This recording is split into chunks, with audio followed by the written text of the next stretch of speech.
President Xi stressed to President Trump that the Taiwan question is the most important issue in China-U.S. relations. Talk to me about that moment when that was discussed. Well, they certainly feel that way, and they always raise that issue, and we understand they raise that issue. From our perspective, any forced change in the status quo and the situation that's there now would be bad for both countries. One of the things the Chinese emphasize, which we agree, is strategic stability in our relationship, a constructive relationship, but also one that establishes strategic stability so that we don't have misunderstandings that could lead to broader conflict. And so we always reiterate the point. We hear them when they say this. We always respond by saying anything that would compel or force a change in what we have now would be problematic.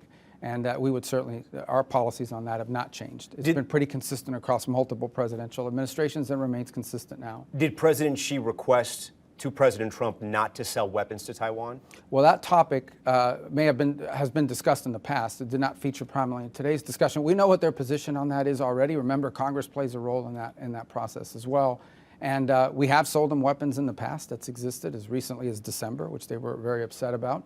And that's a decision the president gets to make as Congress appropriates and as Congress decides what to do with those topics. We will respond accordingly. But nothing has changed in the way the U.S. views the relationship with Taiwan. It will defend Taiwan, as has been U.S. policy on the issue of Taiwan is unchanged as of today and as of the meeting that we had here today. It was raised. They always raise it on their side. We always make clear our position, and we move on to the other topics. We know where they stand, and I think they know where we stand. Do you think China wants to invade Taiwan?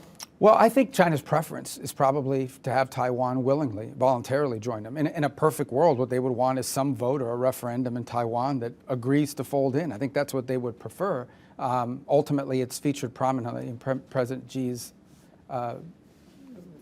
mandate in the time he's been in office. He's made clear that what they call reunification, that's what they call it, is something that has to happen at some point.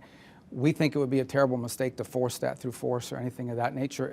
There would be repercussions for that globally, not just from the United States. And we kind of leave it there. That sort of ambiguity is what I think has defined the way we characterize this issue. And the reason being strategic ambiguities. We don't want to see conflict. We don't want to see something disruptive happen because I think it would be very disruptive for the world and for both countries. I know you're watching China. You don't think they're ramping up their military to do something in Taiwan? Well, I think they're ramping up their military in general. The pace of growth in the Chinese military over the last 10 years has no precedent, none. I mean, just what they've done with their Navy alone over the last, they've put billions and billions and billions of dollars in their system. So it's, you look at it, I mean, it's hard to ignore how fast and how big. So I don't think it's just limited to Taiwan. I think they have ambitions to ultimately be able to project power globally the way the U.S. does now. They're still behind us in that regard. But nonetheless, they are investing a lot of money. They are, right now, the world's second most powerful military, without a doubt. We thank you for watching, and remember, stay updated on breaking news and top stories on the NBC News app or watch live on our YouTube channel.